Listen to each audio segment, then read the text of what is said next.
송영길과 소나무를 엮어야 되는 것이고 실제 이분이 왜 이렇게 됐는지를 알아야 됩니다. 송영길 대표는 지난 서울시장 나올 때 사실 나오고 싶어서 나온 게 아니에요. 나갈 사람이 없었고 나가면 무조건 진다. 오세훈하고 싸워봤자 안 된다. 이 분위기가 되게 강할 때였거든요. 그럼에도 불구하고 거물로서 당대표였던 사람으로서 책임감을 가지고 나왔어요. 나오면서 이제 결국 그 지역구는 이제 이재명 대표가 대선 끝나고 난 다음에 이제 가지게 된 상황이 되었지만 어쨌든 거기까지는 되게 좋았습니다. 그런데 그 이후에 시장 떨어졌죠. 그다음에 이제 그 대선 하면서 현실적으로 어떻게 됐습니까? 망치 테러도 당하면서 별박을 다 했죠.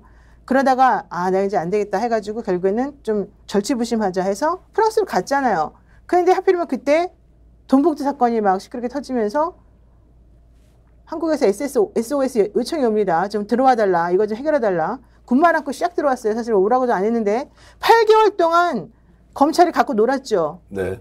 내보내주지도 않고 프랑스에서 명의 박사학위 받으라고 오라 그러는데도 가지도 못하게 하고 부르지도 않고 검찰한테 나 좀 수사하지 말라고 2번이나 가도 기다려. 절차가 있는 거지. 이랬던 사람들이란 말이에요. 그러고 있는 동안에 점점 기존의 동지였던 사람들로부터 멀어지게 됐고 또 일부러 멀리 했어요. 왜냐하면 자기 때문에 송영길 묻었다 이런 말 듣기 싫으니까 그분들에게 압수수색 막 당하고 그러면 주변 사람들 힘들어지지 않습니까? 그러다 보니까 점점 소외가 돼가지고 여기까지 왔어요. 그런데 생각을 해보면 실제 당을 위해서 희생했던 사람이 도대체 누구냐? 그 당을 위해서 몇십 년 동안 운동하고 이 당을 여기까지 끌어온 사람이 누구냐? 생각해보면 딱 답은 하나입니다. 그래서 저는 그 부분에 대한 인식이 조금 더 활발하게 광주에서 일어나야 된다고 생각하고 있고요. 현재 민주당에서 이 내세운 이 지역구 후보가 조 씨죠.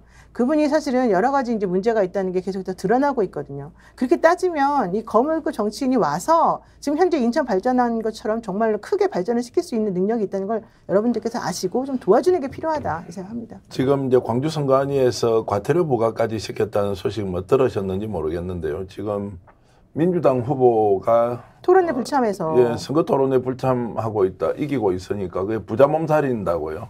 이게 민주당과 맞는 정신인지 아마 광주면 우리가 존경하는 DJ 정신 또 노무현 대통령의 노무현 정신 이런 것들을 이어받아서 뭔가 새로운 정치를 하고 비전과 미래를 국민들께 던지고 설득해 가겠다는 게 민주당 아닙니까? 근데 광주에 있는 민주당 후보가 TV 토론에 불참한다. 이유는 그것도 당일날 건강상의 이유로 가지 않겠다. 이걸 어떻게 설명해야 됩니까? 당에서 그냥 둡니까? 그냥 후보의 개인 사정으로 그냥 이해하고 넘어가면 됩니까? 민주당이 이렇게 해서 되겠다는 생각이 들고요. 그 후보 지금이라도 그것이 옳지 않다면 TV 토론 당장 나가서 선관위에서 과태료 부과받을 것이 아니라 실제로 국민들께 어떤 내용으로 본인이 정치를 하고 정책을 만들어 갈 것인지 반드시 보여준다. 이렇게 말씀을 드리고 싶습니다. 자, 민주당 후보는 TV 토론에 나가야 되는데도 안 나가는데 정말 나가서 유권자를 만나고 싶다고 하는 송영길 대표는 판사가 풀어주지를 않습니다. 그래서 지금 방송에 나와 있는 아들, 딸 그리고 배우자가 직접 선거운동을 하고 있는 상황 여러분들은 어떻게 보십니까? 많은 분들이 댓글을 주시면서 정말로 우리라도 선거운동을 하고 싶다는 것 그리고 소나무당 관계자가 계좌를 올려주시면 후원이라도 하고 싶다는 이런 분들이 댓글이 계속 올라오고 있습니다. 그리고 이 시간에 2,600분이 보고 있으니까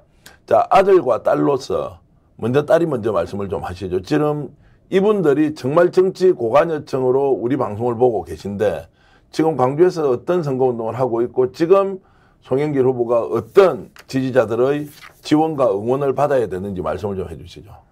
네, 저 카메라 보고 말씀드릴까요? 네, 지지자분들께서 이제 어떤 일을 해주시면 좋을지 말씀을 드리자면 우선 이 송영길 후보가 서구갑에 출마했다는 사실을 많이 지인분들께 알려주셨으면 해요. 특히 서구갑에 살고 계신 분들에게. 그다음에 금일 인터뷰를 통해서 왜 이 후보가 소나무 당을 창당하여 서구로 출마했는지 그리고 이 현장에서 만나 유권자분들에게 계속 저희도 설명을 하겠지만 이거를 지인분들에게도 전화나 뭐 메시지나 이런 걸 통해서 왜 서구인지 왜 창당했는지 이거를 또 적극적으로 설득해 주시고 투표를 독려해 주시면 정말 큰 도움 되겠습니다. 예, 그리고 이제 자막에 확실히 이름이 송현주라고 나오고 송영길 대표 딸 이렇게 하니까 누가 나와서 방송한다 이렇게 확실히 인지되는 것 같아서 우리 제작진 여러분께 감사의 말씀을 드리고 송주환 님도 한번 우리 이제 유권자들, 시민들 그리고 대한민국 해외 동포들도 이 방송을 보고 계십니다. 여기에 아들로서 한 말씀 좀 해보시죠. 예, 먼저 저희 아버지에게 정말 많은 관심을 주셔서 정말 감사드립니다. 하지만 염치 없게 부탁드리자면 더 많은 관심과 응원이 정말 절실합니다. 노영희 변호사님께서 말씀해 주셨던 것처럼 당의 후원금 문제도 있을 뿐만이 아니라 저희 아버지의 인지도 그리고 서구갑에 출마했다는 이 사실 자체를 알리는 것조차 너무 힘이 듭니다. 저희 가족이 그래서 최소한 다양한 방송에 출연하기 위해서 어떻게든 기회를 마련하고자 열심히 발로 뛰고 있고요. 그런 맥락에서 이 스픽스 채널을 통해 자리를 얻게 돼서 정말 감사드리고요.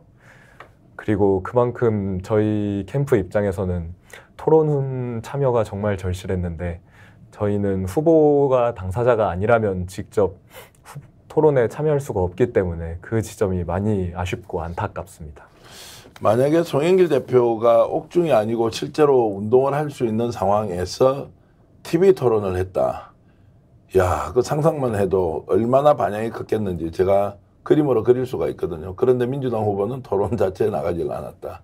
이 얼마나 설명 안 되는 현실인가 이런 생각이 들고, 조금 전에 노영희 변호사가 말씀하셨던 것 중에 자, 송영길 대표가 이끄는 당이 소나무당인데 광주, 전남, 호남에서는 소나무당과 송영길이라는 인물을 연결시키지 못한다. 이것은 당 차원에서 굉장히 중요한 좀 마케팅 요소로 당장 뭘 좀 해야 될 것 같은데요. 맞습니다. 그래서 지금 제가 답답하게 생각하는 게 바로 이제 광주에서 도대체 어떤 식으로 이 선거유세가 치러지고 있는지 제가 잘 모르겠다는 거예요. 네. 그래서 저희가 이제 비례 후보들이 이번 금요일부터 가서 좀 도와드리고 상황을 조금 개선시켜 보려고 하고 있는데요.